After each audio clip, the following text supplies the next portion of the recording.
Welcome back, my dear students. Today we will be starting with another chapter, that is Autacoids and related drugs. Under Autacoids, we are going to first start with the first unit, that is histamines and antihistamines. So, under this chapter, that is histamines and antihistamine drugs, what I am going to teach you is about. First, I'll give you an introduction. Then I'll tell you about the synthesis, storage, distribution of histamine. Then, what are the role of histamine in our body? What are the antihistamines? Their therapeutic uses, the adverse effect, and the summary of this chapter. Okay. Going into the introduction, I told you we are starting with a chapter named as Autacoids. Before going into the chapter, let's see what are Autacoids. They are biological agents which are produced by wide variety of cells in the body, which have intense biological activity, but generally acts locally. They are not like our hormones, where they are secreted, then they are transported to the site of action. Here they are locally secreted at the site of synthesis itself, and they are otherwise known as local hormones. Now, autocoids can be divided into amine, lipid, and peptide. Under amine comes out histamine and serotonin. Under lipid derived, it is prostaglandin and leukotrienes, and under peptides, it is plasma kinase and angiotensines. Okay, histamine. This is a picture of histamine, chemical structure of histamine. So, if you say in terms of chemical structure, histamine is beta imidazolyl ethylenamine. Okay, beta imidazolyl ethylenamine. Now, as I told you, synthesized locally from amino acid histidine. Okay, they are synthesized locally from amino acid histidine. Okay. So, coming to the chapter in proper, histamines are biogenic amines present in both animals and plant tissues, also in some venoms and stinging secretions, that is secretions released by those bee or wasp like insects. All these secretions also has histamines. Now, this is one of the most important mediator involved in inflammatory as well as hypersensitivity reaction. That is, in case if you have a bit from a wasp or a honeybee, we see a general reaction at the site of bite region, that is small reddish color generation. It's all due to the histamines that are which are locally released at the site of at the site where the bee has bit. Coming to the synthesis, storage, metabolism of histamines. Now, they are synthesized by the decarboxylation of amino acid histidine. As we all know, histidine is an amino acid present in the body. Histidine will undergo decarboxylation and histamines are produced. Now, these histamines are present in storage granules, or they are stored in storage granules of mast cells, which are found in the skin, lungs, liver, and gastric mucosa. So, synthesis is by decarboxylation of the amino acid histidine when it is stored in granules of mast cells, which are present in the skin, lungs, liver, and the gastric mucosa. This is just a pictorial representation of what I just told. Histidine undergoes decarboxylation to form histamine. Chemically, the chemical structure is shown here. Okay.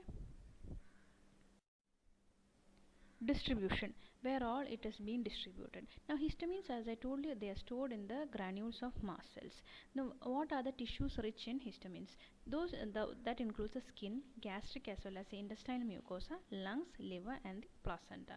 Now, there are few non-mast cells which are rich in histamines, which includes the brain, epidermis, gastric mucosa. They don't have mast cell, but their histamines are stored. So, non-mast cell histamine storage takes place in the brain, epidermis, and the gastric mucosa.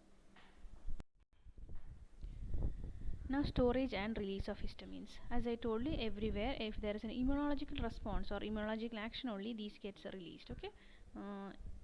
Allergic reaction or any allergic reaction. Now, when there is an immunological stimulus in the mast cells, if sensitized by the surface IgE antibodies, degranulate when exposed to specific antigen. That is, any specific antigen comes, the IgE gets secreted.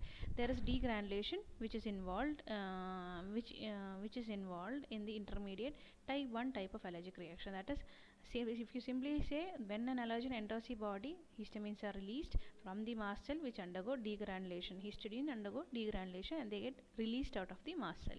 Now this comes under the type 1 allergic reaction. Here again this is a picture showing antigen coming and binding to the IgE antibody. Few chemical reactions takes place and there is degranulation of histamine present in the granules of the mast cell. They being released out into the cells.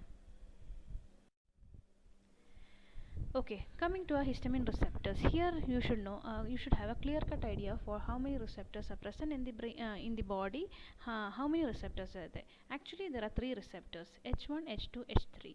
The H2 receptors are mainly concerned with the gastric acid secretion. So less importance will be we will talk about H2 receptor only little because they come under GIT. Here we will be talking about H1 and H3 receptors. H1 receptors act through increase of calcium channel. So what happens if calcium channels are increased or there is a release of calcium channel? There is smooth muscle contraction, increased capillary permeability and vasodilation with sensory nerve ending, pain and itching. This is why what happens when something bits you, that is if it is an ant or a bee or a wasp, suddenly you feel there is a bit edema in the region, that is due to vasodilation and increased capillary permeability, and suddenly kind of itching pain will be there. This is due to the sensory nerve ending and itching which gets stimulated by the H1 receptors. Okay, so there are three kinds of histamine receptors: H1, H2, H3. H2 is concerned with the GIT, so and H1 is the one which is involved in the immunological or allergic reactions. It acts by the release of calcium channels. Now coming to the H3 receptors. H3 receptors are presynaptic autoreceptors which acts by decreasing the cyclic AMP, decrease histamine release and secretion and vasodilation. This part just know there is H3 receptors. They are presynaptic autoreceptors present in the presynaptic presynaptic cleft, okay, not in the postsynaptic. So H3 receptors are presynaptic autoreceptors. Coming to the pharmacological roles of histamines in the body. As I told you, H2 receptors are concerned with the gastric mucosa. So, gastric secretion. What will happen if you stimulate H2 receptors? Histamines will increase HCl secretion in the stomach. That is, acid secretion will be increased in the stomach. So, it is released when we feed. That is, when we have food, it will be increased. When there is vagal stimulation, and some cholinergic drugs and gastrin. All these stimulate histamine release, especially H2 receptor gets activated. This is the pictorial representation of how it is being stimulated. If you are on the side, you can see there is cholinergic receptor, histamine receptor and gastrin. All these also helps in the activation of histamine, plus these helps in the production of HCl in the gastric lumen. This will be dealt in detail in the GIT chapter. I think you might have been your GIT chapter is over. Coming to the allergic, second action of histamine is in the allergic phenomenon. As I told you, in the mast cells, they go bind with the IgE antibodies and they release histamines.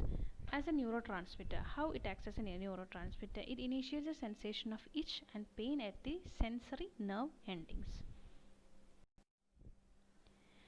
Coming to inflammation, histamine is a mediator for vasodilation. It causes vasodilation of the blood vessels. Fifth one, it helps in tissue repair, tissue growth and repair. Few actions on the exocrine glands, that includes the gastric glands, salivary glands, sweat glands, pancreas, bronchial glands and the lacrimal glands. All their secretions will be increased when you activate histamine receptors, or histamine receptors when activated, it will increase secretions. Now coming to the arterioles, capillaries and venules. As I told you earlier itself, their role is vasodilatation. So vasodilatation increase permeability, that will cause edema and which can cause systemic hypotension. Vascular smooth muscles, and in vascular smooth muscles which are present in the bronchial tree, gastrointestinal tract and uterus, they cause contraction. That is, suppose any allergic reaction, what happens to the lungs? Just think like that, bronchoconstriction. So the vascular smooth muscles in the lungs gets contracted. So the rest also they contract, that is increased contraction. Okay, till this much time we were talking about the actions of histamine, what histamine does to each system, and what are the changes that histamine brings to the body. Now coming to a group, the antihistamine. Antihistamines that are group of drugs which we are going to study. They act the opposite action to histamines. So coming to the general mechanism of action of antihistamines, what will they do? They will just block the histamine receptors, and all the actions of histamines will be inhibited. They block the actions of histamine at the receptor site, competes with histamine for binding, displaces histamine from the receptor, and more beneficial when given early. So before histamines are being released, if we give, they go and bind to the site. So histamine will not bind to it, and the actions are more powerful if you give before histamines are released. Okay, antihistamines, H1 antagonists. Coming to the H1 antagonist, the pharmacological action. I told you the action will be antagonism of the histamine receptors. So mainly what will happen? They will block the bronchoconstriction, block the contraction of intestinal or smooth muscles, plus there will be no triple response. The triple response is purely due to the action of histamines. What is triple response? See, under here I have written wheal, flare and redness. What do you mean by wheal, flare and redness? Suppose if you strike your skin with a sharp edge of a scale, you will see first a red line, then redness spreading around the red line, and then later edema. This is collectively called as a triple response. First, the red line is due to the wheal, the flare is due to what you say, an edema, which is due to the increased permeability, and later the redness spreading over there. All these are due to the release of histamine at the local site where you stroke the skin with the scale. This is purely due to histamine, and antihistamines will block this response also. Second, anti-allergic action helps in reversing the type 1 reaction, hypersensitivity reaction, or type 1 hypersensitivity reaction will be suppressed. In the CNS, it has varying degree of CNS depression. That is why when we say we have cetirizine last night, today I feel dizzy. Cetirizine was one kind of antihistamine drug. Okay, so this is why we say. So you should understand antihistamines causes varying degrees of CNS depression. Now, anticholinergic action. I told you it stimulates cholinergic action also. So here there are few anticholinergic action as a result, because antihistamines can cause anticholinergic action also. They antagonizes muscarinic action of acetylcholine. Also, it gives a local anesthetic effect, especially phenyramine, promethazine, and diphenhydramine. These are the three drugs which I'll be tell you in detail. These are few drugs which come under antihistamines. Coming to the classification of antihistamines, this is classified based on the sedative power. Okay, highly sedative, moderately sedative, and mild sedative. Under highly sedative, diphenhydramine and promethazine.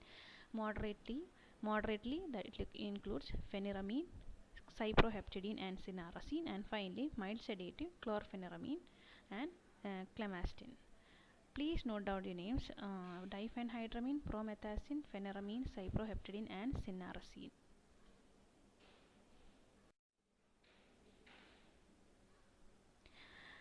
Coming to the newer generation of drugs, that is apart from the first generation. Last slide was about the first generation. Coming to the second generation, that is the newer antihistamines, includes fexofenadine, or loratadine, cetirizine, levocetirizine, azolastine, mesolastine, and avastine. These are the newer generation or second generation of antihistamine.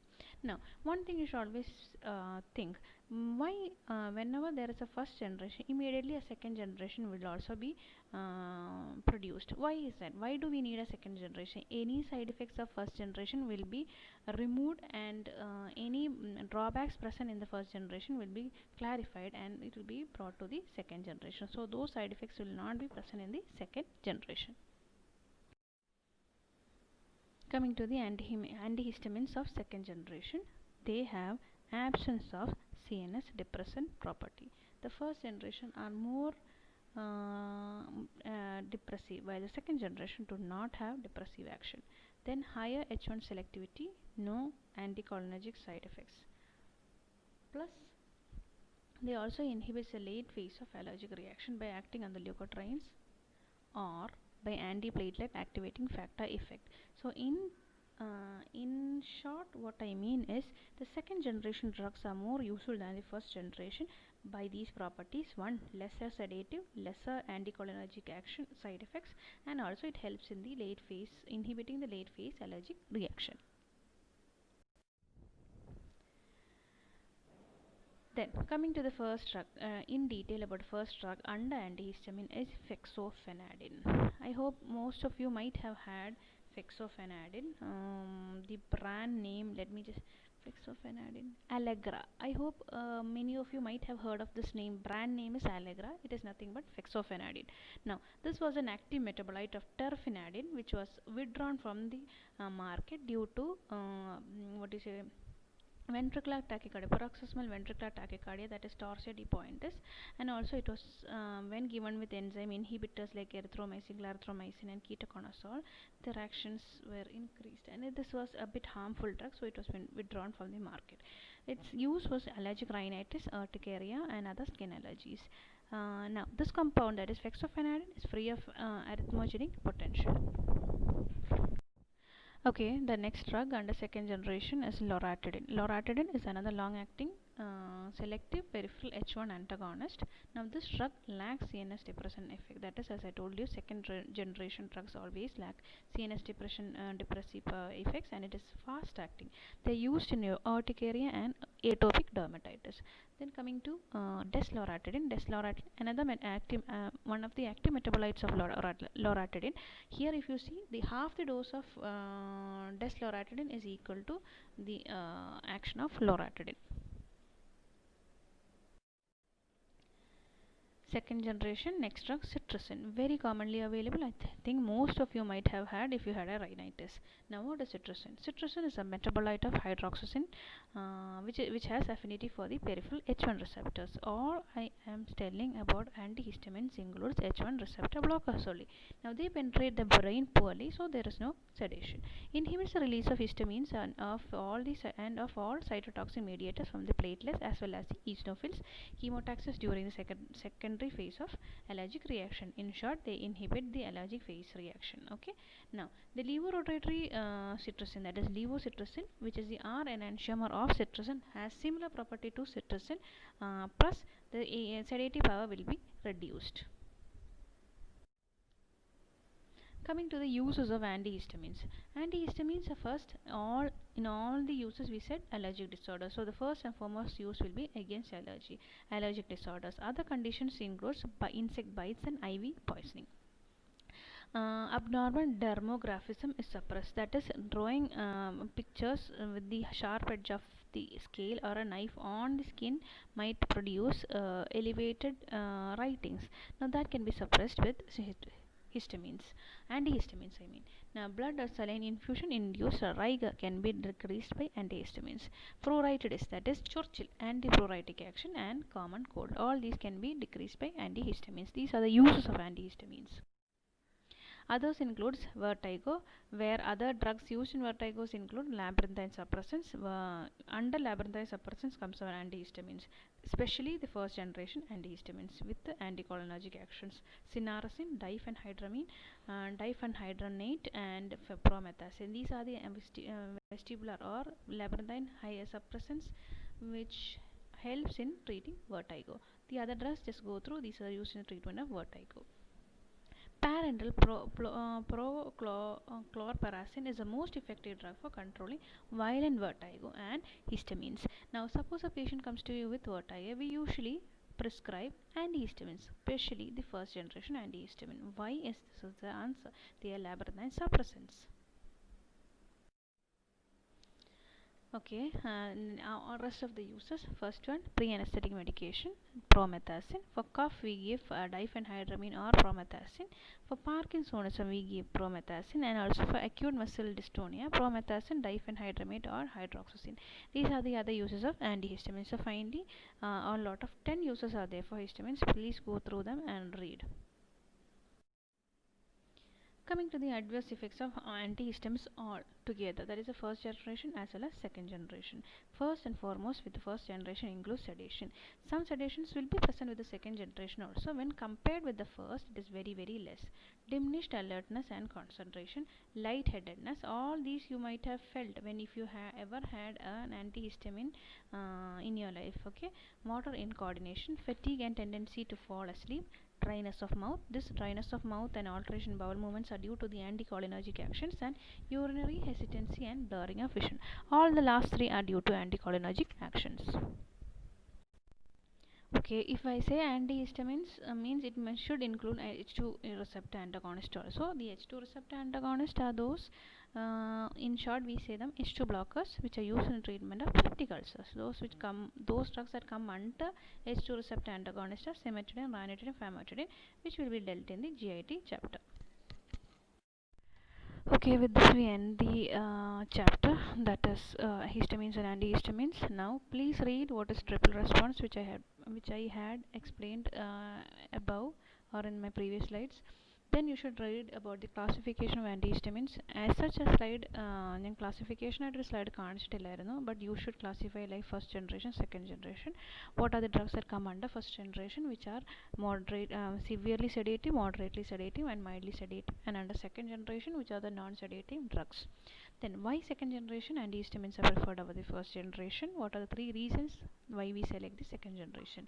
Then coming to read a few antihistamines that were withdrawn from the market with reason. What happened? Why was it withdrawn?